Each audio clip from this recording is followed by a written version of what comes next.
దేవునికి స్తోత్రం. హల్లెలూయా. ఇది మీ అద్భుత సమయము అనే ఈ లైవ్ కార్యక్రమానికి మిమ్మల్ని అందరినీ ప్రేమపూర్వకంగా ఆహ్వానించుచున్నానండి. ఎలా ఉన్నారు? మరి ఈ సాయంత్రకాల సమయంలో మీరందరూ బాగున్నారని, క్షేమంగా ఉన్నారని నేను ఆశిస్తున్నాను. మరి ఈరోజు కూడా ఒక చక్కటి వాక్య భాగాన్ని పరిశుద్ధాత్మ దేవుడు మనకు తెలియజేయబోతున్నారు. మరి ఆ ఒక సందేశంలోనికి వెళ్ళడానికి ముందుగా ఒక చిన్న ప్రార్థనతో ఈ యొక్క సందేశాన్ని మనం ప్రారంభించుకుందాము. అందుకంటే ముందుగా మీరు మొదటిసారి ఈ యొక్క ఛానల్ చూస్తున్న వారైతే తప్పకుండా లార్డ్స్ హౌస్ చర్చ్ పంజాబ్ అనే ఈ యూట్యూబ్ ఛానల్ని మీరు దయతో సబ్స్క్రైబ్ చేసుకోండి.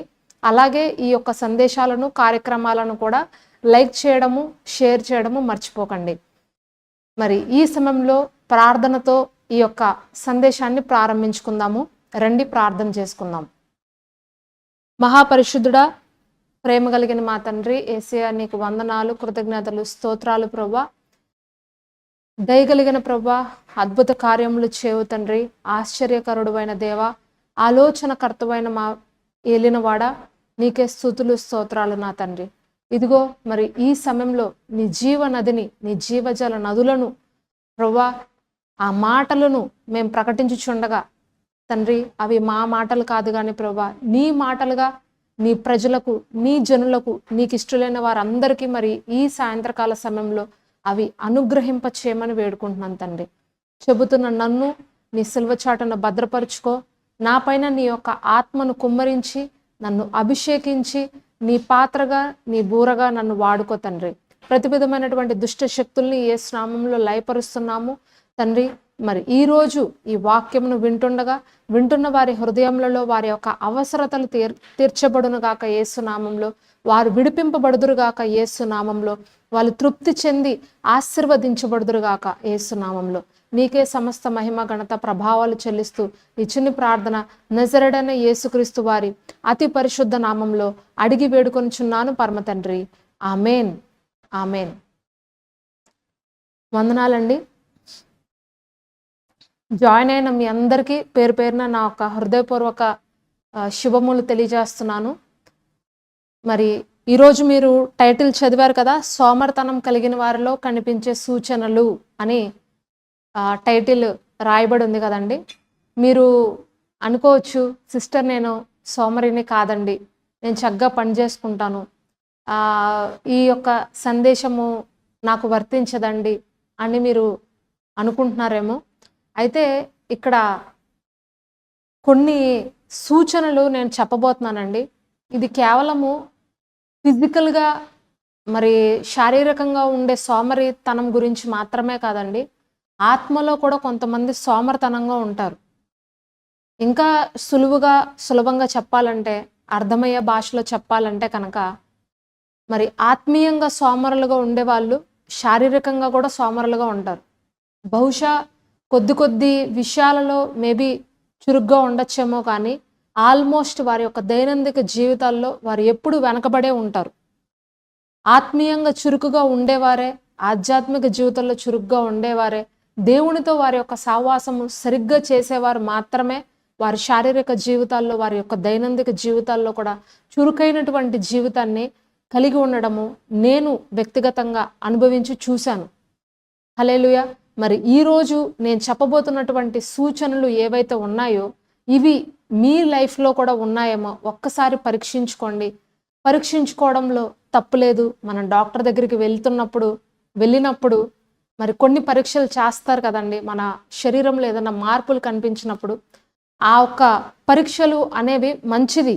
ఆ పరీక్షల ద్వారా లోపల ఏం చెడు ఉందో, ఏ రోగం ఉందో మనకి బయటపడుతుంది. అలాగా పరీక్ష ఎప్పుడు కూడా మంచిదే. సో మరి ఈరోజు చెబుతున్నటువంటి సందేశం ద్వారా మీరు నిజంగా బలపడతారు అని నేను ఆశిస్తున్నాను. మీరు ఈ విషయాల ద్వారా కొంతైనా సరే మీరు నేర్చుకుంటారు, విశ్వాసంలో బలపడతారు అని నేను ఆశిస్తున్నాను.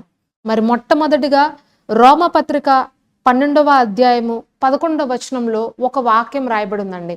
ఒక్కసారి ఆ వాక్యాన్ని చూద్దాం రండి. రోమాపత్రిక, రోమీలకు రాసినటువంటి పత్రిక 12వ అధ్యాయము 11వ వచనం. ఆసక్తి విషయంలో మాంద్యులు కాక ఆత్మయందు తీవ్రత గలవారై ప్రభువుని సేవించండి. మరలా చదువుతున్నానండి. ఆసక్తి విషయంలో మాంద్యులు కాక ఆత్మయందు తీవ్రత గలవారై ప్రభువుని సేవించండి. ఇక్కడ ఆసక్తి విషయంలో మాంద్యులు అనంటే, మాంద్యులు అంటే మందబుద్ధి కలిగిన వారు అని అర్థం అండి. తెలుగులో స్పష్టంగా చెప్పాలంటే మందబుద్ధి కలిగిన వారు. మరి ఏ పని కూడా ఇంట్రెస్ట్గా చేయరనమాట, ఆసక్తి ఉండదు. మరి ఏ పని చేయాలన్నా సరే చాలా నిరాశగా, నీరసంగా, ఎలాంటి పట్టుదల లేకుండా, ఏ విధమైనటువంటి గురి లేకుండా కొంతమంది జీవిస్తారు. అటువంటి వారిని బట్టి మరి పౌలు ఒక మాట అంటున్నాడు, ఆసక్తి విషయంలో అంటే ప్రభు మీకు ఏదైతే చెప్పారో, ప్రభు మీకు ఏదైతే ఒక పని నియమించారో ఆ ఒక్క పనిని మీరు ఆసక్తిగా చెయ్యండి. ఆ విషయంలో మీరు మందమతులుగా ఉండద్దు, సోమరులుగా ఉండద్దు, ఆత్మయందు తీవ్రత గలవారే, పరిశుద్ధాత్మలో మీరు తీవ్రత కలిగిన వారే ప్రభువుని సేవించండి అని ఇక్కడ వాక్యము స్పష్టంగా సెలవిస్తుందండి. మరి తెస్సలోనికలకు రాసిన 2వ పత్రికలో కూడా మరొక వచనం రాయబడి ఉంటుంది. అదేంటిదంటే, పని చేయనొల్లని వాడు భోజనానికి పాత్రుడు కాడు అని వాక్యం రాయబడి ఉంటుంది. అవునండి, మనము పని చేయకుండా, కష్టపడకుండా భోజనం చేయటానికి మనకు అధికారం లేదు. ఊరికనే కూర్చుని తినడానికి ప్రభువు అంగీకరించరు. అటువంటి వారిని ప్రభువు ఇష్టపడరు. మన చేతులతో మనం కష్టపడి ఏదో చిన్నదో పెద్దదో మనము కష్టపడి పని చేసుకుని అప్పుడు భోజనం చేయాలి అని వాక్యం సెలవిస్తుంది. కాబట్టి ప్రియమైన సోదరి సోదరులారా, ఈరోజు సోమరితనము అనే విషయాన్ని గురించి మనం ధ్యానిస్తున్నాం. కాబట్టి అసలు సోమరితనము అంటే ఒక నిర్వచనము ఇక్కడ రాయబడి ఉందండి. ఒక వ్యక్తి చెప్తున్నారు సోమరితనం అంటే ఏంటి అని. సోమరితనం అంటే, లేజినెస్ అంటే అవకాశాలు ఉండి కూడా ఆ అవకాశాన్ని సద్వినియోగపరుచుకున్నారు, దానినే సోమరితనం అంటారు. పని చేయగలిగినటువంటి పరిస్థితులు ఉన్నప్పటికీ, పని చేయగలిగినటువంటి తలాంతులు ఉన్నప్పటికీ కూడా పని చేయరన్నమాట, నిర్లక్ష్యపరులుగా ఉంటారు. దీనినే లేజినెస్ అంటారు, దీనినే సోమరితనం అంటారు. అవకాశాలు ఉంటాయి, పనిచేసే శక్తి ఉంటుంది, పని చేయగలిగినటువంటి తలాంతులు, అటువంటి సామర్థ్యం ఉంటుంది. అయినా సరే వస్తున్నటువంటి అవకాశాలని, వస్తున్నటువంటి ఆఫర్స్ని, ప్రతి దానిని కూడా వీళ్ళు జారవిడ్చుకుంటారు. వీళ్ళనే సోమరులు అని వ్రాయబడిందండి. ఈ యొక్క నిర్వచనం చెప్తుంది. హల్లెలూయా. మరి సోమరులుగా ఉండడము అనేది చాలా ప్రమాదకరమైనటువంటి విషయం అండి. సోమరితనము అనేది ఒక దురాత్మ. ఎవరైతే ఈ సోమరులుగా ఉండి లేజీగా, నిర్లక్ష్యపరులుగా ఉంటారో వాళ్ళ జీవితంలో ఎలాంటి అభివృద్ధి కూడా ఉండదండి. సామెతల గ్రంథంలో రాయబడి ఉంది, చీమలు బహు చురుగ్గా ఉంటాయంట. అవి చలికాలంలో వాటి ఆహారాన్ని సిద్ధపరచుకోలేవంట ఆ చలికి. కాబట్టి చలికాలంలో ఆహారం తినడం కోసమని చెప్పి ఎండాకాలంలోనే అది కష్టించి పనిచేసి దాని ఆహారం అంతా సంపాదించుకొని, చలికాలానికి సరిపడా ఆహారం సంపాదించుకొని దాన్ని గూళ్ళో పెట్టుకుంటుందంట. అది ఎంత తెలివిగా చేస్తుందో చూడండి, ఎంత చిన్నగా ఉంటుంది చేమ అనేది. మనము ఇంత పెద్ద ఆకారంతో మనం ఉంటాము, కానీ చాలా మంది వ్యక్తులు మరి ముందు జీవితంలో, భవిష్యత్తులో జరగబోతున్నటువంటి విషయములపైన భరోసా లేకుండా, ఒక జాగ్రత్త లేకుండా, ఎంతోమంది ఈరోజు నాకు ఉంది కదా అనే ఒక నిర్లక్ష్యంతో, సోమరితనంతో వారి యొక్క జీవితాన్ని వెళ్ళబుచ్చుకుంటారు. కానీ ప్రభువు మనకు, పరిశుద్ధాత్మ దేవుడు మనకి ఏం నేర్పిస్తున్నారంటే, చీమల గురించి మీరు తెలుసుకోండి. చీమల గురించి ఒక్కసారి ఆలోచించండి. అవి ఎంత చురుగ్గా పనిచేస్తున్నాయో చూడండి. చలికాలంలో ఆహారం సిద్ధం చేసుకోవడం కొరకు ఎండాకాలంలోనే అది కష్టపడుతుంది. దానికి అవకాశం ఉన్నప్పుడు ఆ అవకాశాన్ని సద్వినియోగపరుచుకుంటుంది. మరి నీకు అవకాశం వచ్చినప్పుడు నువ్వు దానిని సద్వినియోగం చేసుకుంటున్నావా? నీకు అనుభవం ఉండి కూడా ఆ అనుభవాన్ని ఉపయోగించుకుంటున్నావా, పక్కన పెట్టుకుంటున్నావా అని ఈరోజు పరిశుద్ధాత్మ దేవుడు మనల్ని ప్రశ్నిస్తున్నారు. చూడండి, సోమరితనం కలిగిన వారిలో ఎలాంటి సూచనలు ఉంటాయి అని నేను చెప్తానన్నాను కదండి. మొట్టమొదటి సూచన, వీళ్ళు ప్రతి పనిని కూడా వాయిదా వేస్తారంటండి. ప్రతి పనిని కూడా వాయిదా వేస్తారంట. చూడండి దీని గురించి ఏం రాయబడిందంటే సామెతల గ్రంథము 20వ అధ్యాయము 4వ వచనంలో ఇలాగ రాయబడింది. చూడండి, సామెతల గ్రంథము 20వ అధ్యాయము 4వ వచనం. విత్తులు వేయు కాలమున సోమరి దున్నడు, కోతకాలమున పంటను గురించి వాడు విచారించినప్పుడు వానికి ఏమీ లేకపోవును. చూడండి ఇక్కడ రాస్తున్నారు, సోమరి విత్తులు వేయు కాలమున సోమరి దున్నడు, కోత కాలమున పంటను గురించి వాడు విచారించినప్పుడు వానికి ఏమీ లేకపోవును. ఇక్కడ సొలొమోన్ భక్తుడు చాలా స్పష్టంగా రాస్తున్నారండి. విత్తనం వేసే సమయంలో సోమరి అంట దున్నకుండా అలాగ కూర్చుంటాడంటండి. విత్తనాలు వేసే సమయము ఒకటి ఉంటుంది మనకి, ఆ టైంలో విత్తనం వేయాలి పొలంలో, కానీ ఆ సమయంలో అతను దున్నకుండా ఆ భూమిని సిద్ధపరచుకోకుండా పంట వచ్చే సమయానికి అనుకుంటాడంట, నాకేమీ దొరకలేదే, నాకేమీ లేదే అని బాధపడతాడంట.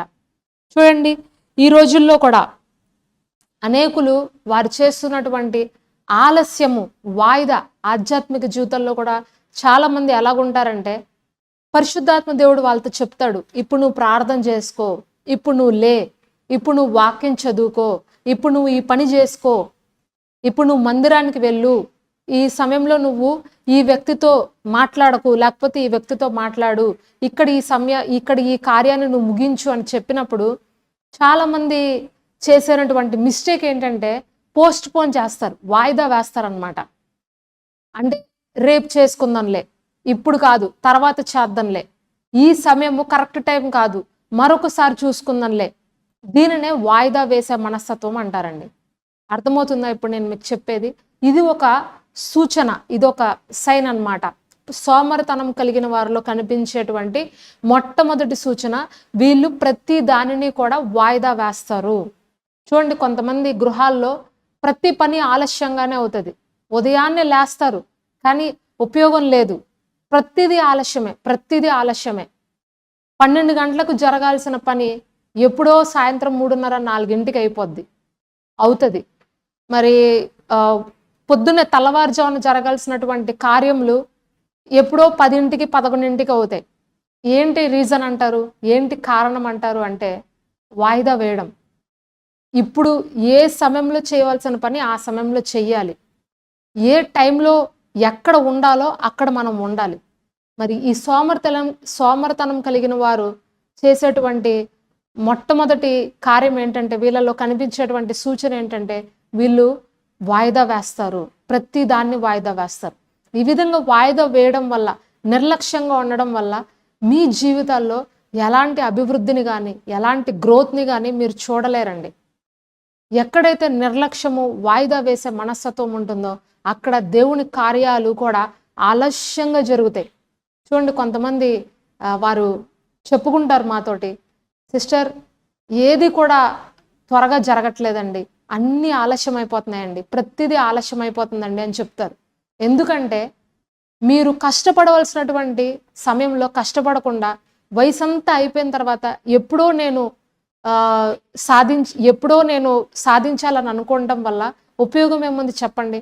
దేవుడు మీకు ఇచ్చినటువంటి వయసుని, దేవుడు మీకు ఇచ్చినటువంటి అనుభవాన్ని మీరు ఏ సమయంలో వాడాలో, ఎక్కడ కష్టపడాలో అక్కడ మీరు కష్టపడితే మీరు ఫలాలు పొందుకోవాల్సిన వయసులో మీరు ఫలాలు పొందుకుంటారు. కానీ చాలామంది వాయిదాలు వేసి నిర్లక్ష్యపరిచి వారి జీవితంలో సగం వయసు వాయిదాలతోనే గడిపేస్తారు. ఇది ఒక ప్రమాదకరమైనటువంటి సూచన. మరొక సూచన, డిపెండెంట్, అంటే ఇతరుల మీద ఎక్కువగా ఆధారపడిపోతారు. ఈ సోమరితనం కలిగిన వారు ఎలాగుంటారంటే అండి, మన ఇళ్లలో చాలామంది, మన ఇళ్లలో మనము చూస్తుంటాం, కొంతమంది ఎంతో చదువుకుంటారు, ఎంతో చక్కటి మరి తెలివితేటలు కానీ ఆ తగినటువంటి సామర్థ్యం కానీ అన్నీ ఉంటాయి, కానీ వాళ్ళు ఇంకా తల్లిదండ్రుల మీద ఆధారపడి ఉంటారు. ఇంకా మరి వారు ఏ పని చేయనటువంటి స్థితిలో, ఎవరైనా పెడితే తిందాము అనేటువంటి స్థితిలో ఈ రోజుల్లో ఎంతోమంది ఉన్నారండి. 40 సంవత్సరాలు వచ్చినా, 45 సంవత్సరాలు వచ్చినా ఇంకా తల్లిదండ్రులు పెడితేనే తినాలి, అత్తమామలు పెడితే తినాలి, లేకపోతే అన్న పెడితే తిందాము, తమ్ముడు పెడితే తిందాము, తమ్ముడు నా కొడుకుని చదివిస్తే తమ్ముడు నా కొడుకుని చదివిస్తే బాగుండు, లేకపోతే నా కుమార్తెను వీళ్ళు చూసుకుంటే బాగుండు. ఇలా ప్రతి ఒక్కరి నుండి ఏదో ఒకటి ఆశించుకుంటూనే ఉంటారండి వాళ్ళ లైఫ్లో. వాళ్ళంతటి వాళ్ళు స్వతహాగా ఏది కూడా కష్టపడి వాళ్ళ చేతులతో వాళ్ళు సంపాదించలేరు. వాళ్ళకి అనుభవం లేక కాదు, సామర్థ్యం లేక కాదు, తెలివితేటలు లేక కాదు, ఏది లేక కాదండి. కానీ వాళ్ళు కష్టపడలేరు, నడుముంచి పని చేయలేరు. అందువల్లనే ఎప్పుడూ ఎవరో ఒకరి మీద ఆధారపడి జీవించాలనే ఆశ కలిగి ఉంటారు. అందువల్లనే వీళ్ళు పైకి అభివృద్ధి అనేది వీళ్ళ జీవితాల్లో కనపడదు. అర్థమవుతుందండి? పైకి అభివృద్ధి అనేది వీళ్ళ లైఫ్లో కనపడదు. వీళ్ళు ఎప్పుడు కూడా ఎవరో ఒకరి మీద ఆధారపడే జీవిస్తారు.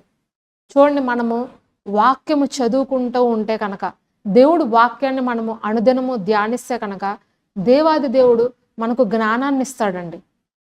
ఎవరి దగ్గర ఆశించాలి, ఎవరి దగ్గర ఆశించకూడదు, ఎక్కడ మనము జీవించాలి, ఎక్కడ మనం జీవించకూడదు, ఇలాంటి అనేకమైనటువంటి సలహాలు, సూచనలు పరిశుద్ధాత్మ దేవుడు ఈ బైబిల్ గ్రంథంలో పెట్టి ఉంచారు. ఎప్పుడు కూడా ఎవ్వరి మీద మనము ఆధారపడకూడదండి.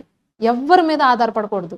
ఎంత కష్టం వచ్చినా సరే, ఎంత ఇబ్బందికరమైనటువంటి స్థితులు మీ జీవితంలో తలెత్తినా సరే, మీరు ఎవ్వరి మీద కూడా ఆధారపడద్దు. నాకు ఈ కష్టం వచ్చింది, నాకు ఈ శ్రమ వచ్చింది, నాకు ఈ బాధ వచ్చింది అని అనవసరంగా వెళ్ళి ఇతరులతో చెప్పుకోకండి. ప్రభువుకి చెప్పండి, ఆయన చూసుకుంటారు. సహాయము మనుషుల ద్వారానే మీకు వస్తుంది, కానీ అది దేవుని పద్ధతిలో వచ్చినప్పుడు అది మీకు ఆశీర్వాదకరం. మీరే వెళ్ళి కల్పించుకొని మాకు ఇది బాలేదు, అది బాలేదు, మాకు ఇది లేదు, అది లేదు అని అనవసరంగా వాళ్ళ దగ్గర బాధపడి ఏడ్చి వాళ్ళ మీద డిపెండ్ అయ్యారనుకోండి, అక్కడ దేవుని నామానికి మహిమ కలగదండి. దేవుని నామానికి అక్కడ ఘనత రాదు. మీ ద్వారా ఆయన నామం చెడిపోతుంది. మీ ద్వారా దేవుని నామానికి సిగ్గు కలుగుతుంది. కనుక ఒక క్రైస్తవుడుగా, ఒక క్రైస్తవురాలుగా దేవుని వాక్యం సెలవిస్తుంది, మనుషులను ఆశ్రయించట కన్నా, రాజులను ఆశ్రయించట కన్నా యెహోవాను ఆశ్రయించటము నాకు మేలు అని వాక్యం రాయబడింది. ఎవ్వరి మీద డిపెండ్ అవ్వద్దు. ఎవ్వరి మీద కూడా ఆధారపడి జీవించద్దు. మీకు శక్తి ఉన్నంత వరకు, మీ శరీరంలో ఆరోగ్యం దేవుడు ఇచ్చినంత వరకు, చిన్న పనో పెద్ద పనో, మీకు ఏది చేతికొస్తే ఆ పని మీరు కష్టపడి పనిచేసి సంపాదించండి. అది మీకు ఆశీర్వాదకరం, మీ బిడ్డలకు ఆశీర్వాదకరం, మీకు ఘనత, మీకు దీవెన. మీకున్న దానిలో, మీకున్న కొంచెంలో మీరు నమ్మకంగా ఉన్నప్పుడు దేవుడు అత్యధికమైన వాటి మీద మిమ్మల్ని ఆశీర్వదిస్తాడు. హల్లెలూయా. మరి మూడవ సూచన, సోమరులుగా ఉన్న వారి జీవితాల్లో కనిపించే మూడవ సూచన, వీళ్ళు ఎక్కువగా సాకులు చెప్తారంట. ప్రతి దానికి కూడా ఎక్స్క్యూజెస్ చేస్తారు. మరి ఇదే సామెతల గ్రంథము 22వ అధ్యాయము 13వ వచనంలో ఒక మాట రాయబడి ఉందండి. చూద్దాం రండి. సామెతల గ్రంథము 22వ అధ్యాయము 13వ వచనం. సోమరి బయట సింహం ఉన్నది, వీధుల్లో నేను చంపబడుదును అనెను. చూడండి, వీళ్ళు అంటారంట, బయట సింహం ఉంది, వీధుల్లో నేను చంపబడుదును అని చెప్తారంట. కొంతమంది ఇక్కడ మాకు పంజాబ్లో మా చర్చికి ఎవరైనా రమ్మని చెప్తే ఇక్కడ వ్యక్తులు మాకు చెప్పే మాటలు ఇవేనండి. నాకు చాలా కోపం వస్తుంది ఆ మాట చెప్పినప్పుడు. అంటే వీళ్ళకి వాళ్ళు ఎలా చెప్తారంటే, నాకు రావాలని మనసు అయితే ఉంది పాస్టర్జీ, నాకు రావాలని అయితే మనసు ఉంది, కానీ ఈరోజు చాలా వేడిగా ఉండడం వల్ల, ఈరోజు చాలా చలిగా ఉండడం వల్ల నేను చర్చికి రాలేకపోయాను పాస్టర్జీ అని చెప్తారు. ఆ మాట చెప్పంగానే ఎంత మా కోపము, బాధ, అన్ని ఆవేశం అన్నీ వచ్చేస్తాయి. చూడండి, సోమరి ఇలాగే చెప్తాడంట, బయట సింహం ఉంది, బయట మరణం ఉంది, బయట అదుంది, ఇదుంది, అది ఇది అని సాకులు చెప్పేస్తాడంట సోమరి. ఎందుకంటే వెళ్ళడం ఇష్టం లేదు, అక్కడ కూర్చుని కష్టపడడం ఇష్టం లేదు. మరి ఇంకా విడ్డూరం ఏంటో తెలుసా అండి, కొంతమంది వస్తారు మా చర్చికి, వాళ్ళ భార్యల్ని దింపుతారు. దింపి, మాది రేకుల షెడ్ కదండి, ఆ హీట్ అంతా బాగా దిగుతూ ఉంటుంది కిందకి, లోపల హాల్లోకి. ఆ హాల్లో మేము చెప్పే ఆ గంట సేపు ప్రసంగం వినడానికి కూడా వాళ్ళ ఆ హీట్ తట్టుకోలేక ఆ భర్తలు ఏం చేస్తారంటే బయటకు వెళ్ళి ఆ కారులో ఏసీ వేసుకొని ఆ వాక్యం అయ్యి మేము ఆమెన్ అనేంత వరకు లోపలికి రారాళ్ళు. మేము ప్రేయర్ స్టార్ట్ చేస్తాము, వాళ్ళ భార్యల్ని దింపేసి అక్కడ వెళ్తారు. చర్చి బయటే కూర్చుంటారు. చర్చి బయటే కారులో ఏసీ వేసుకుని హాయిగా కూర్చొని మేము మళ్ళీ ఆమెన్ అన్న తర్వాత లోపలికి వచ్చి వాళ్ళ భార్యల్ని తీసుకొని మరి పాస్టర్ గారి దగ్గర చిన్న ప్రార్థన చేయించుకొని వెళ్ళిపోతారు. చూడండి, మరి చర్చిలో 1 గంట సేపు, 2 గంటల సేపు కూడా నేను వేడి తట్టుకోలేను, నేను చలి తట్టుకోలేను, నేను అది భరించలేను, ఇది భరించలేను అని అంటే పరలోక రాజ్యం ఎలాగెళ్తామండి మనం? ఎలా వెళ్తాం మనం? పరలోక రాజ్యం వెళ్ళాలి అని అంటే ఇక్కడ మనము మన యొక్క భక్తి క్రియలు, మన నీతి క్రియలు, మన కార్యములే కదా పరలోక రాజ్యాన్ని మనం తీసుకెళ్తాయి. ఒక చిన్న బాధ, ఒక చిన్న వేదన కూడా మనము తట్టుకోకపోతే, భరించకపోతే కనుక మరి పరలోక రాజ్యానికి ఎలా వెళ్ళగలుగుతాం మనం? దేవుని యొక్క రాజ్యంలో యుగ యుగాలు తరతరాలు నివసించాలంట. అక్కడ 1-2 గంటలు ఉండి వచ్చేసేది కాదండి పరలోక రాజ్యం అంటే. యుగ యుగాలు తరతరాలు మనం అక్కడ నివాసం చెయ్యాలి.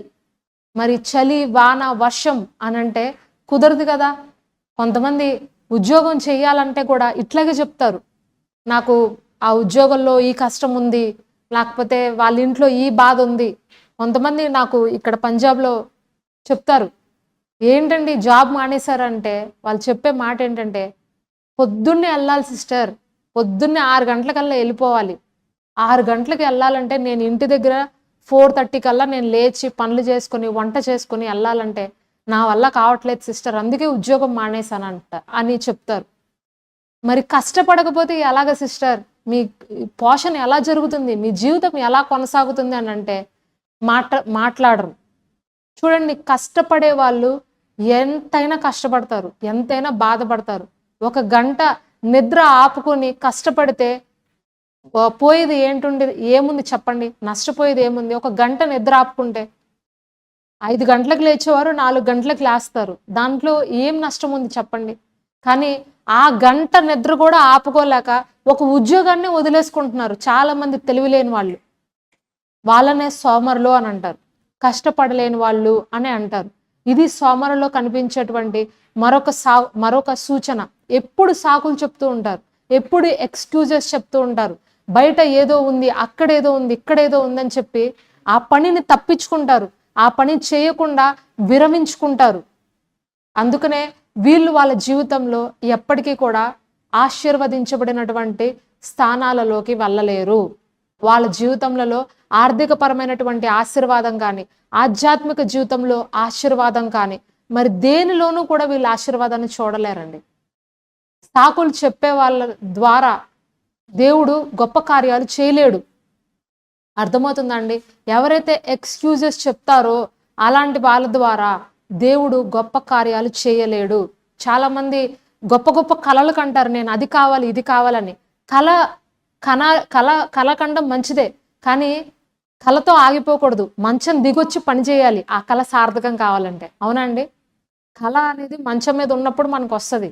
మంచం దిగితేనే కదా ఆ కళ సార్థకం చేసుకోవడానికి మనము కష్టపడచ్చు.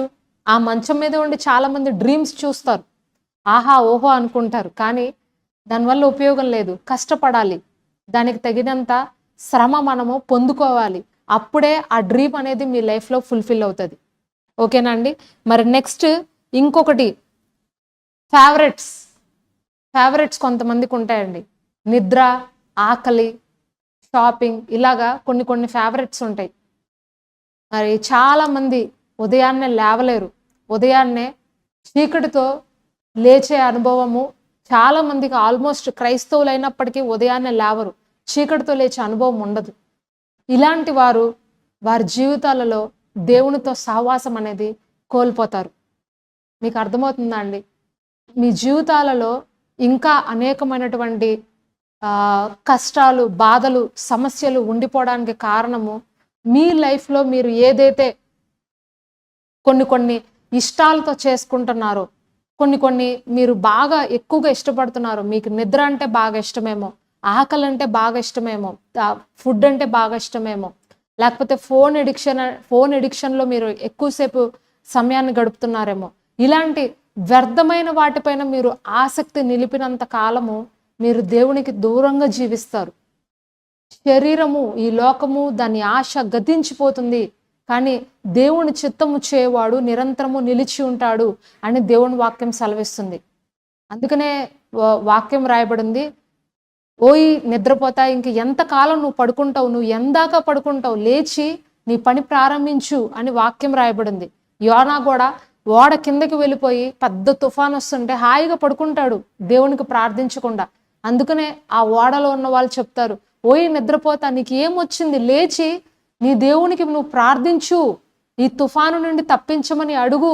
మనము చనిపోయే స్థితిలో ఉన్నాము, మనము అందరము మరణించే స్థితిలో ఉన్నాము అని చెప్తారు అక్కడ ఉన్న ప్రజలు. చూడండి, ఈరోజు జీవితంలో ఎన్నో కష్టాలు వస్తున్నప్పటికీ, ఎన్నో బాధలు ఇరుకులు వస్తున్నప్పటికీ అనేకులు ఇంకా వాళ్ళ వ్యసనాలను విడిచిపెట్టట్లా. వాళ్ళు ఏదైతే కోరుకుంటున్నారో దాన్ని వాళ్ళు వదులుకోవట్లా. అందువల్లనే ఒక పట్టుదల లేని వారుగా, ఒక గురి లేని వారుగా అనేకులు వారి జీవితాలలో ఇంకా వెనకబడినటువంటి స్థితిలోనే ఉన్నారు. నిద్ర అనేది ఒక వ్యక్తికి 6 నుంచి 7 గంటల నిద్ర అనేది సరిపోతుందండి, చాలు.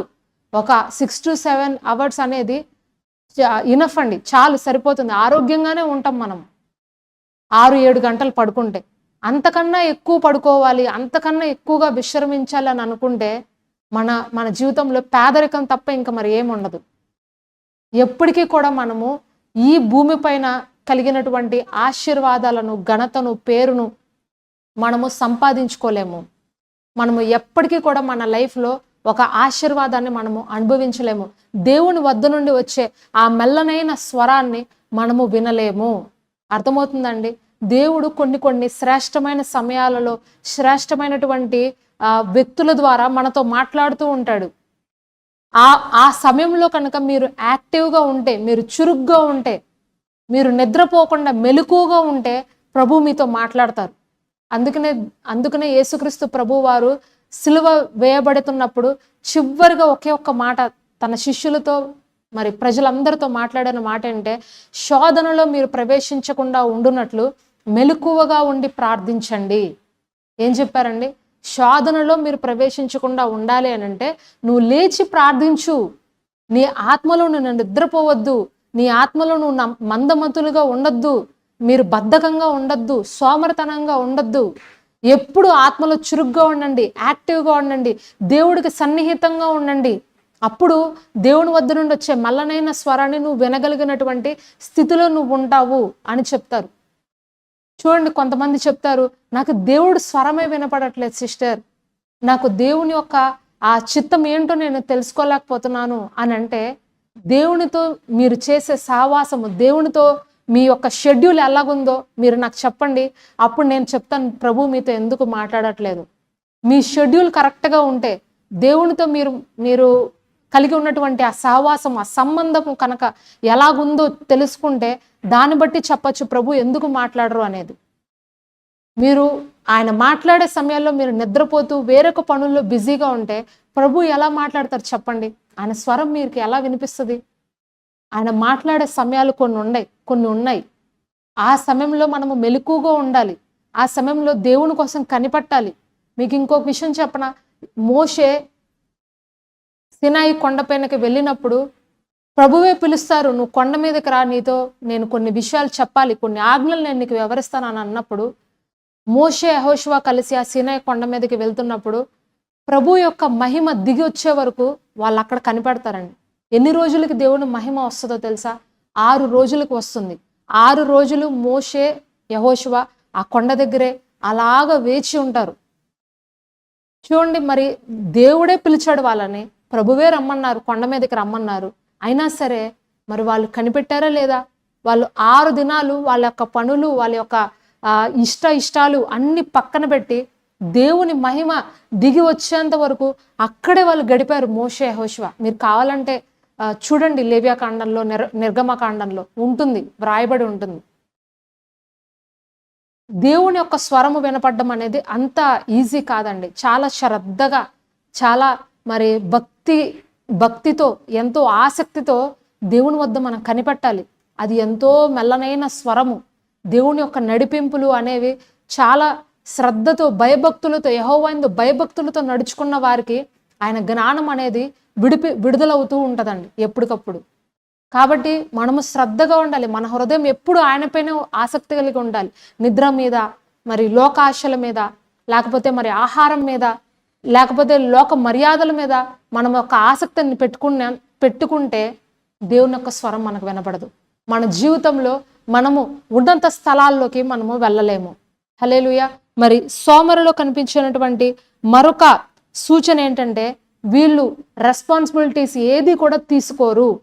అర్థమవుతుందండి? రెస్పాన్సిబిలిటీస్ అనేదే వీళ్ళ లైఫ్లో వీళ్ళు తీసుకోరు. వీళ్ళకి ఆఫీస్లో కొంతమంది మరి పై ఉన్న అధికారులు వీళ్ళకి బాధ్యతలు ఇవ్వరు. కొంతమంది చెప్పుకుని బాధపడతారు, నేను టీమ్ లీడర్ అవ్వాలని ఎప్పటి నుంచో అనుకుంటున్నాను, లేకపోతే నేను మంచి పై స్థాయిలో ఉన్న అధికారిగా మారాలని నేను ఎప్పటి నుంచో అనుకుంటున్నాను, కానీ నాకు రావట్లేదు, నా పక్కనున్న వ్యక్తికి వెళ్ళిపోతుంది, లేకపోతే నా జూనియర్కి వెళ్ళిపోతుంది అని అనుకుంటారు. మీ యొక్క అధికారిని, మీ యొక్క మేనేజర్ని, లేకపోతే మీ హెచ్ఆర్ని మీరు బ్లేమ్ చేయాల్సిన అవసరం లేదండి. ఎవరికి అర్హత ఉందో, ఎవరికి సామర్థ్యం ఉందో ఆ యొక్క హెచ్ఆర్ కానీ, ఆ పైన ఉన్న ఆఫీసర్ కానీ వాళ్ళనే చూస్ చేసుకుంటారు. కష్టపడి పనిచేసే వాళ్ళు ఎవరైతే ఉంటారో వాళ్ళకే దేవుడు అభిషేకాన్ని ఇస్తాడు, వాళ్ళకే దేవుడు అధికారాన్ని ఇస్తాడు, వాళ్ళకే దేవుడు ఫేవర్ని చూపిస్తాడు. యోసేపు కష్టపడి పనిచేశాడండి. చెరసాల్లో ఉన్న కష్టపడి పనిచేశాడు, దాసుడుగా ఉన్న కష్టపడి పనిచేశాడు, పోతిఫర్ ఇంట్లో ఉన్న కష్టపడి పనిచేశాడు. ఆయన కష్టపడి పనిచేశాడు కాబట్టి దేవుడు ఆయనకి ఫేవర్ చూపించాడు. కష్టపడి పని చేయకుండా నాకు ఫేవర్ రావాలి, నేను బాధ్యతలు తీసుకోవాలి అని అనుకుంటే మీకు బాధ్యత దొరకదు ఎప్పటికీ కూడా. ఒక స్థాయి నుండి మరొక స్థాయిలోకి వెళ్ళాలి అని అనుకుంటే మనము ఈ కింద ఉన్న స్థాయిలో కష్టపడి పనిచేయాలి, మనల్ని మనము తగ్గించుకోవాలి, ఎవరు ఎన్నన్నా సరే లోబడి పనిచేయాలి. అందుకనే యేసుక్రీస్తు ప్రభువారు అంటారు, మీలో ఎవడైతే గొప్పవాడే ఉండాలి అని కోరుకుంటున్నాడో వాడు అందరికీ కన్నా దాసుడుగా ఉండాలి, పరిచారకుడుగా ఉండాలి అని అంటున్నారు.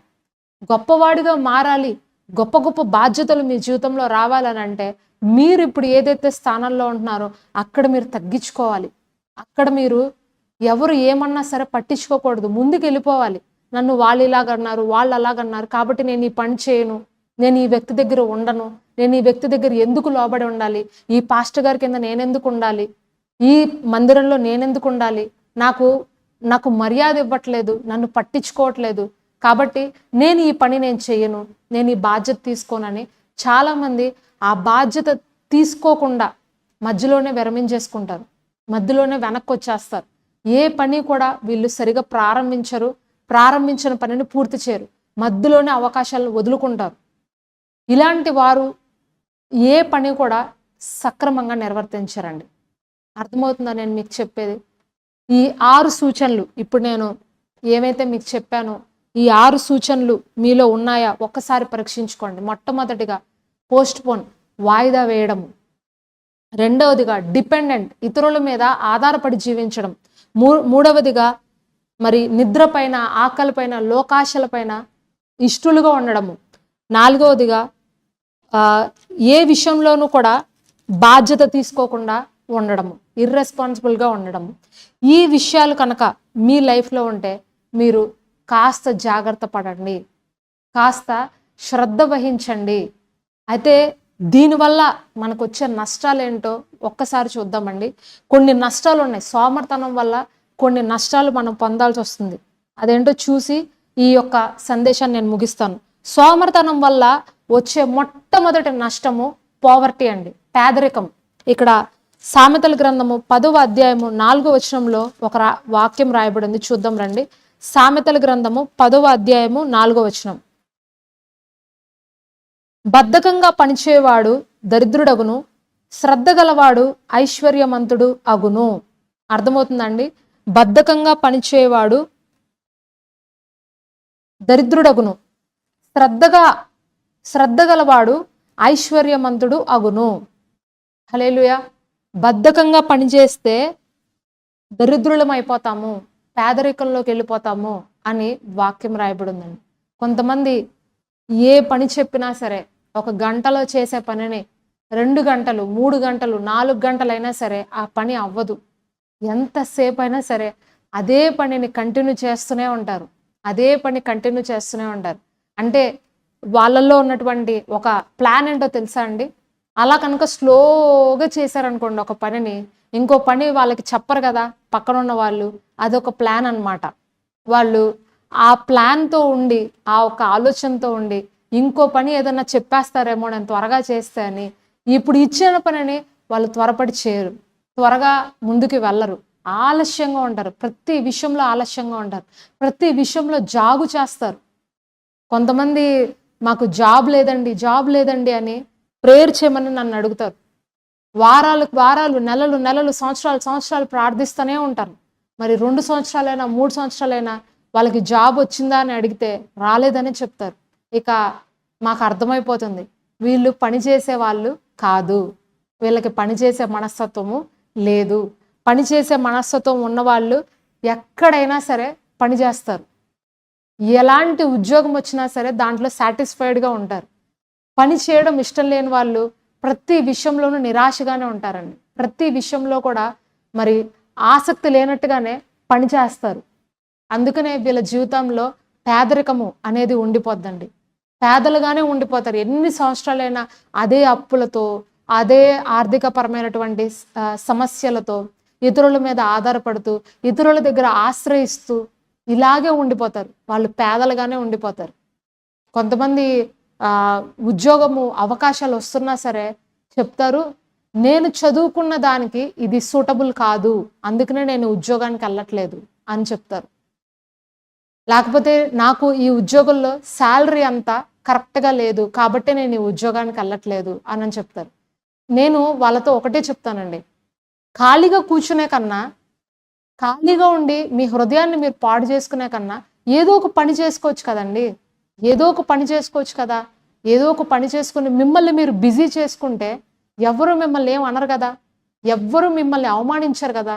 మీరు ఎందుకు అలాగా ఖాళీగా ఉండి జీతం తక్కువుంది, లేకపోతే వాళ్ళు ఇలాగున్నారు, అలాగున్నారని అలా ఎందుకు మీరు నిరుత్సాహంతో జీవిస్తారు? ఏదో ఒక పని చేసుకోండి బ్రదర్. ఏదో ఒక పని చేసుకోండి సిస్టర్.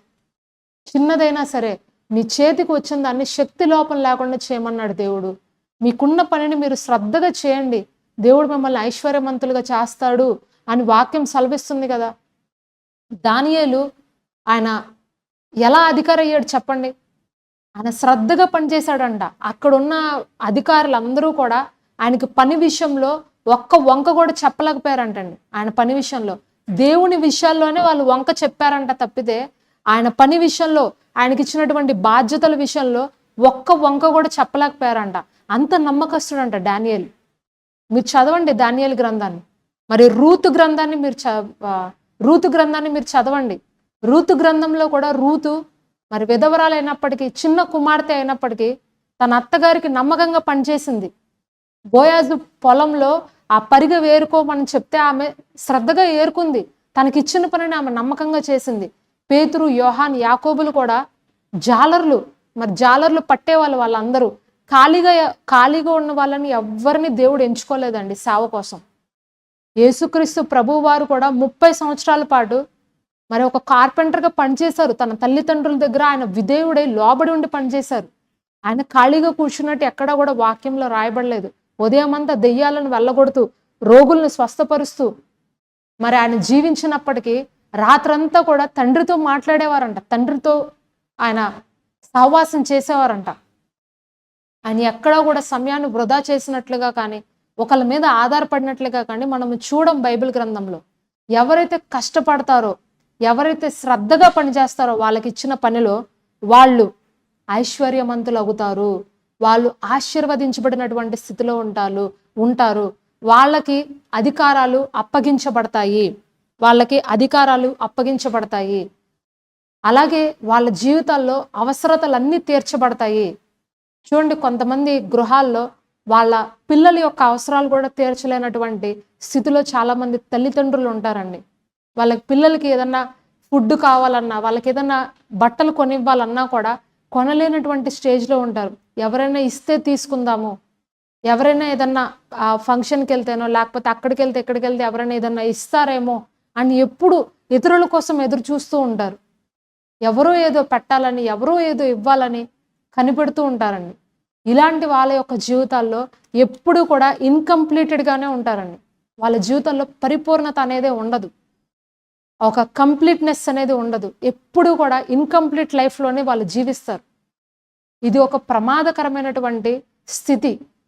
మీరు ఆధ్యాత్మికంగా బలపడుతున్న వారైతే కనుక, మీరు ఆధ్యాత్మికంగా దీవించబడుతున్న వారైతే కనుక తప్పకుండా మీరు ఐశ్వర్యవంతులుగా ఉంటారు. ఐశ్వర్యవంతులు అనంటే దాని అర్థం బాగా లక్షాధికారులు, కోటీశ్వరులు అని కాదండి. ఐశ్వర్యవంతులు అంటే మీకు 3 పూట్ల ఆహారం ఇవ్వబడుతుంది. మీరు చక్కటి వస్త్రాలు ధరించుకుంటారు. మీకున్న దాంట్లో మీరు తృప్తిగా జీవిస్తారు. అది ఐశ్వర్యవంతులం అంటే. ఎవ్వరి మీద ఆధారపడరు. అప్పులు చేసుకోరు ఊరికే. ప్రతి దానికి కూడా వాళ్ళ దగ్గరికి వెళ్ళి వీళ్ళ దగ్గరికి వెళ్ళి చేతులు చాపుకోరు. ఇది ఐశ్వర్యవంతులుగా ఉండడం అంటే.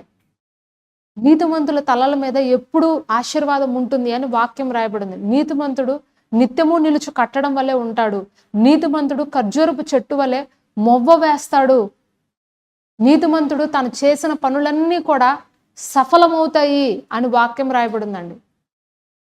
సోమరులు చేసిన పనులు సఫలమవుతాయని ఎక్కడైనా రాయబడిందా చెప్పండి? వారి అవసరాలు తీర్చబడవు. వాళ్ళు పేదలుగా ఉండిపోతారు. వారికి ఏ అవకాశము కూడా రాదంటండి. ఏ అవకాశం కూడా రాదంట. ఎవ్వరూ కూడా వాళ్ళకి దగ్గరకు పిలిచి అవకాశం ఇవ్వాలన్నా కూడా ఆలోచిస్తారంట. ఇలాంటి వ్యక్తులకి ఎందుకు అవకాశం ఇవ్వాలి? ఇలాంటి వ్యక్తులకి ఎందుకు ఆపర్చునిటీ ఇవ్వాలి? ఎందుకు మన యొక్క ఆఫీస్లో జాబ్కి ఇతన్ని పెట్టుకోవాలి అని ఆలోచిస్తారంట. ఎందుకంటే అతని సామర్థ్యం తెలుసు. అతడు బద్ధకంగా పనిచేస్తాడు, ఆలస్యంగా పనిచేస్తాడు, ఏ పని చెప్పినా రాదు అనే అంటాడు. కాబట్టి మనం ఎందుకు ఇవ్వాలి అని అనుకుంటారంటండి. మీ అవకాశాలు కూడా మీరు పోగొట్టుకుంటారు సోమరితనంగా ఉండడం వల్ల.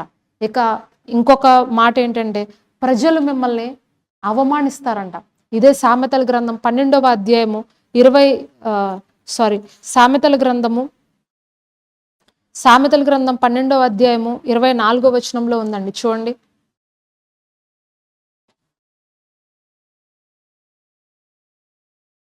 శ్రద్ధగా పనిచేసేవారు ఏలుబడి చేదురు, సోమరులు వెట్టి పనులు చేయాల్సి వచ్చును అని వాక్యం రాయబడిందండి. శ్రద్ధగా పనిచేసేవారు ఏలుబడి చేస్తారు, సోమరులు వెట్టి పనులు చేస్తారు అని వాక్యం రాయబడింది. చూడండి, ప్రజలు మిమ్మల్ని కష్టపడతారు, ప్రజలు మిమ్మల్ని అవమానిస్తారు. ఏది కూడా మీకు రాదు అని వాళ్ళు ఇక ఫిక్స్ అయిపోతారండి మైండ్లో. వీళ్ళకి ఏది రాదు, ఇతనికి ఏమీ తెలియదు, కాబట్టి మనం కష్టపడదాం, కాబట్టి ఇతన్ని వెట్టి చాకరీలోకి తీసుకెళ్దాము అని అనుకుంటారండి. బీ స్మార్ట్, తెలివితేటలుగా పనిచేయండి, తెలివిగా ఉండండి, జ్ఞానంగా ఉండండి. ఒక 2 గంటల్లో చేసే పనిని గంటలో ఎలా చేయాలో మీరు నేర్చుకోండి. తెలివిగా ఉండే వాళ్ళని గొప్ప వారు పిలుచుకుంటారు. స్మార్ట్గా వర్క్ చేసే వాళ్ళకి ఆపర్చునిటీస్ ఎక్కువ వస్తాయి. జ్ఞానంతో నడుచుకున్న వాళ్ళని అందరూ గౌరవిస్తారు, అందరూ హెచ్చిస్తారు. అలాంటి వారిని అనేకులు మా దగ్గరికి రండి అని వాళ్ళే ఎదురు పిలుస్తారండి. కాబట్టి ప్రియమైన సోదరి సోదరులారా, సోమరితనం వల్ల ఎన్ని నష్టాలు ఉన్నాయో మీరు చూశారు కదా. పేదలుగా ఉంటారు, అవమానిస్తారు, వెట్టి చాకరీలు చేయాల్సి వస్తుంది, అవకాశాలు ఎక్కడ కూడా రావు, మన జీవితంలో మనము ఇన్కంప్లీట్గా ఉంటాము. అందుకనే ఇక్కడ వాక్యం రాయబడింది. సామెతల గ్రంథం 14వ అధ్యాయము 23వ వచనంలో రాయబడింది, చూడండి. ఏ కష్టము చేసినా లాభమే కలుగును, ఒట్టి మాటలు లేమిడికి కారణము. చూడండి, రాయబడింది. ఏ కష్టం చేసినా లాభమే కలుగును, ఒట్టి మాటలు లేమిడికి కారణము. ఏ కష్టం చేసినా మీకు లాభమే వస్తుందంటండి. ఏ కష్టం చేసినా కూడా లాభమే కలుగుతుందంట. మీకు కొంచెంలో నమ్మకంగా ఉన్నవారు అత్యధికమైనటువంటి వాటి మీద అధికారులుగా నియమించబడతారంట.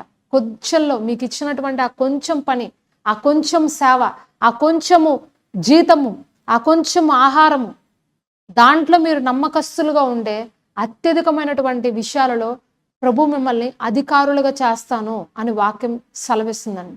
ఒట్టిగా కూర్చుని మాట్లాడుకోవడం వల్ల ఉపయోగం లేదు. కొంతమంది ఈ ప్రాఫెసీస్ని బాగా వింటుంటారు. వాళ్ళు ఆ పాస్టర్ గారు ఈ ప్రాఫెసీ చెప్పారు, ఈ పాస్టర్ గారు ఆ ప్రాఫెసీ చెప్పారు, నాకు ఇలా అవుతుందంట అలా అవుతుందంట అని ఆ ప్రాఫెసీలను గురించే చెప్పుకుని హృదయంలో ఆనందిస్తూ ఉంటారు. మీకు ఒక విషయం చెప్తానండి, ఏ ప్రాఫెసీ అయినా సరే మీ లైఫ్లో ఫుల్ఫిల్ అవ్వాలి అని అంటే దానికి మీరు తగిన కష్టం పడాలి.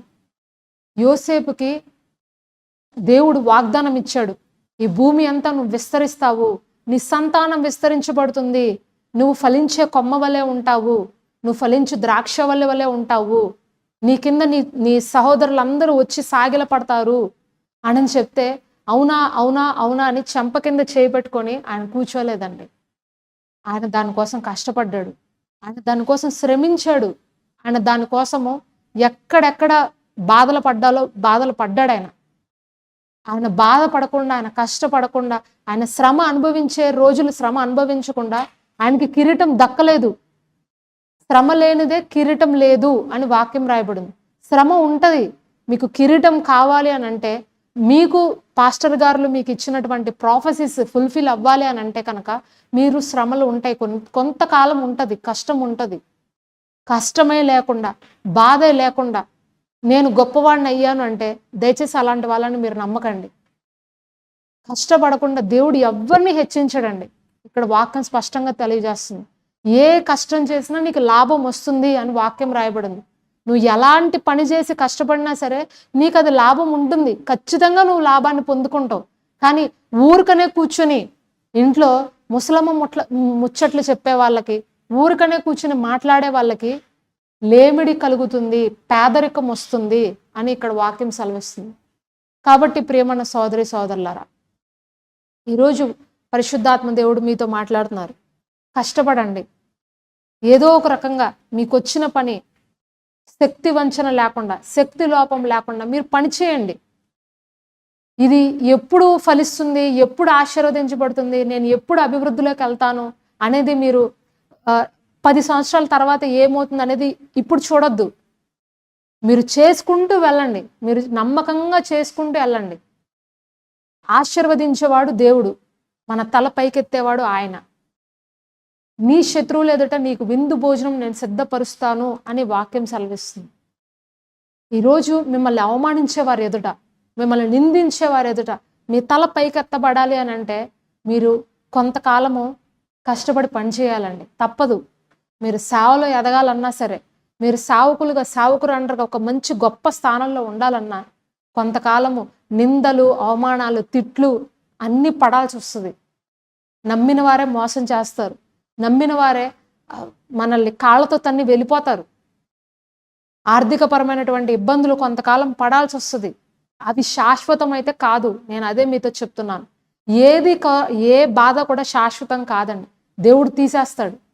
మన నమ్మకత్వాన్ని బట్టి, మన కష్టము ప్రయాసను బట్టి అది కొంతకాలానికి తీసివేయబడుతుంది. దేవుడు మనల్ని హెచ్చిస్తాడు. కానీ ఊరికనే కూర్చుని నాకు ఆ ప్రాఫెసీ వచ్చింది, ఇది వచ్చింది, అది వచ్చిందని కలలు కని మీ సమయాన్ని మాత్రం వృధా చేసుకోవద్దండి. ఏ ఆశీర్వాదమైనా, ఏ అభివృద్ధి అయినా నీవు కష్టపడుతూ ఉండగా, నువ్వు పనిచేస్తూ ఉండగా, నువ్వు ప్రయాసపడుతూ ఉండగా అది అభివృద్ధి చెందుతూ ఉంటుందండి. అవునా? ఒక రైతు పొలంలోకి వెళ్ళి విత్తనం చల్లి ఆ విత్తనాలకి కావలసినటువంటి నీరు పెట్టి ఆ ఒక పొలం చుట్టూ కంచె వేసి దానిని ఎప్పటికప్పుడు ప్రొటెక్ట్ చేస్తూ ఉన్నప్పుడే కొంత సమయానికి, కొన్ని నెలలకి ఆ పంట ఫలిస్తుంది. ఆ ఫలాలు చేత పట్టుకొని అతను సంతోషంగా ఇంటికి వెళ్తాడు. కన్నీళ్లతో విత్తేవాడు సంతోషంగా పనులకు వస్తాడంట, వాక్యం రాయబడింది. ఈరోజు మీరు ఏదైతే కష్టంతో విత్తుతున్నారో అది ఒకానొక రోజు సంతోషకరమైనటువంటి ఎండింగ్ అనేది మీకు ఇవ్వబోతుంది. హల్లెలూయా. ఆ ఒక సంతోషకరమైనటువంటి దినములు చూడడం కోసము ఈరోజు మీరు కష్టపడి పనిచేయండి. దేవుడి వద్ద జ్ఞానాన్ని అడగండి. యెహోవా వద్ద జ్ఞానాన్ని మనము కోరుకుంటే, ఆయన వద్ద జ్ఞానాన్ని వెతికితే, ఆయన యొక్క ఆజ్ఞలు మనము గైకుని నడిస్తే ప్రభు అంట మనకు జ్ఞానాన్ని ఇస్తారంట. జ్ఞానం మీకు కొదువుగా ఉంటే నన్ను అడగండి, నేను మీకు ఇస్తాను అని చెప్తున్నారు ప్రభు యాకోబు పత్రికలో. మీకు జ్ఞానం కొదువుగా ఉంటే, మీకు తెలియకపోతే, మీకు తెలివిదాట లేకపోతే, వివేచన లేకపోతే నన్ను అడగండి, నాకు మొరపెట్టండి, నేను మీకు తెలియజేస్తాను అని వాక్యం సెలవిస్తుంది. కాబట్టి ప్రతిరోజు దేవుడితో ప్రార్థన చేసే విషయంలో వాయిదాలు వేయకండి. వాక్యం చదువుకునే విషయంలో వాయిదాలు వేయకండి. మందిరానికి వెళ్ళే విషయంలో వాయిదాలు వేయకండి. ఎప్పుడైతే మీరు ఆధ్యాత్మిక జీవితంలో వాయిదాలు వేస్తూ ఉన్నారంటే, నిర్లక్ష్యంగా ఉన్నారంటే, శారీరక జీవితంలో మీ దైనందిక జీవితంలో మీరు కష్టపడి మీ ఉద్యోగాలు చేసే విషయంలో, వ్యాపారాలు చేసే విషయంలో కూడా మీరు కొంచెం కొంచెం దిగజారిపోతూనే ఉంటారు. కాబట్టి ప్రియమైన సోదరి సోదరులారా, ఈరోజే దేవునితో ఒక తీర్మానం చేసుకోండి. అయ్యా, నేను ఇంతకాలము వాయిదాలు వేశాను, నిర్లక్ష్యంగా ఉన్నాను. నేను ఈరోజు పేదరికల్లో ఉండడానికి, అప్పుల బాధల్లో ఉండడానికి, అనారోగ్య స్థితిలో ఉండడానికి, నాకు ఇచ్చినటువంటి శరీరాన్ని నేనే పాడు చేసుకున్నానయ్యా నా యొక్క నిర్లక్ష్యంతో. దయతో నన్ను క్షమించు.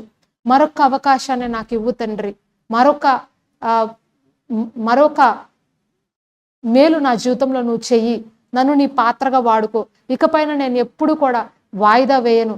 నువ్వు చెప్పినట్టు నేను నడుచుకుంటాను అని మీరు ఈ సమయంలో తీర్మానం చేసుకుంటే ప్రభు మీకు సహాయం చేయడానికి ఆయన చేతులు చాచి సిద్ధంగా ఉన్నారండి.